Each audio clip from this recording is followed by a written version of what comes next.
অত্যাধুনিক প্রযুক্তি ও প্রতিরোধ ব্যবস্থা থাকা সত্ত্বেও দেশটির গুরুত্বপূর্ণ স্থাপনা লক্ষ্য করে হামলা অব্যাহত রেখেছে ইরান সমর্থিত সশস্ত্র গোষ্ঠী হিজবুল্লাহ। হিজবুল্লাহর গুরুত্বপূর্ণ যোগাযোগ ব্যবস্থা পেজার বিস্ফোরণের জবাব দিতে শুরু করেছে গোষ্ঠীটি।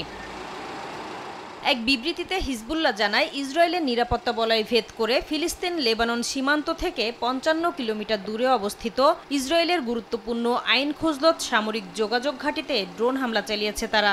এতে যোগাযোগ কেন্দ্রটি ধ্বংস হয়ে যায় বলেও দাবি গোষ্ঠীটির। বিবৃতিতে আরও বলা হয়, ইসরায়েলের হামলা থেকে লেবানন ও দেশটির মানুষের সুরক্ষায় খাইবার অপারেশনের অংশ হিসেবে ওই হামলা চালিয়েছে তারা। আরেকটি বিবৃতিতে হিজবুল্লাহ জানায়, তাদের যোদ্ধারা ইসরায়েলের মারুন আল রাসের দক্ষিণে দখলদার বাহিনীকে লক্ষ্য করে হামলা চালিয়েছে। ইসরায়েলের প্রধানমন্ত্রী বেনিয়ামিন নেতানিয়াহু লেবাননে পেজার বিস্ফোরণে জড়িত থাকার কথা স্বীকার করার পরপরই দেশটির ৩টি শহরে প্রায় ২০০টি রকেট ছুড়ে হিজবুল্লাহ। এতে বেশ কয়েকজন আহত হয়েছেন।